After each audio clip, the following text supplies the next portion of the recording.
The Book of the Damned, by Charles Hoyfort, Chapter 1m. As to the logic of our expressions to come, that there is only quasi-logic in our mode of seeming, that nothing ever has been proved, because there is nothing to prove. When I say that there is nothing to prove, I mean that to those who accept continuity, or the merging away of all phenomena into other phenomena, without positive demarcations one from another, there is, in a positive sense, no one thing. There is nothing to prove.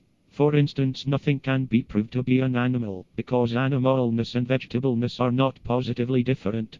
There are some expressions of life that are as much vegetable as animal, or that represent the merging of animalness and vegetableness. There is then no positive test, standard, criterion, means of forming an opinion. As distinct from vegetables, animals do not exist. There is nothing to prove. Nothing could be proved to be good, for instance. There is nothing in our existence that is good in a positive sense, or as really outlined from evil. If to forgive be good in times of peace, it is evil in wartime. There is nothing to prove.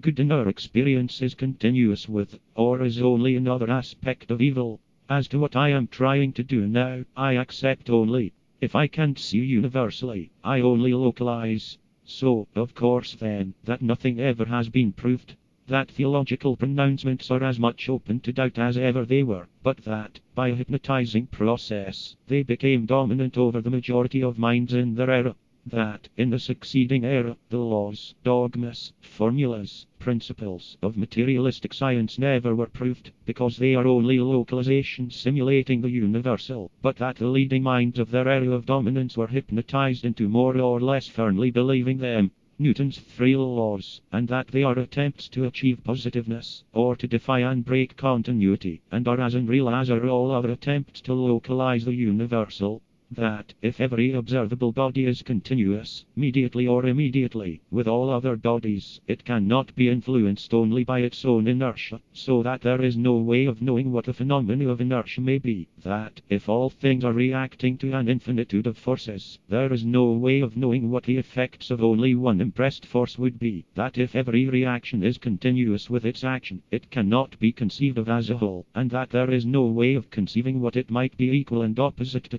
Or that Newton's three laws are three articles of faith. Or that demons and angels and inertias and reactions are all mythological characters.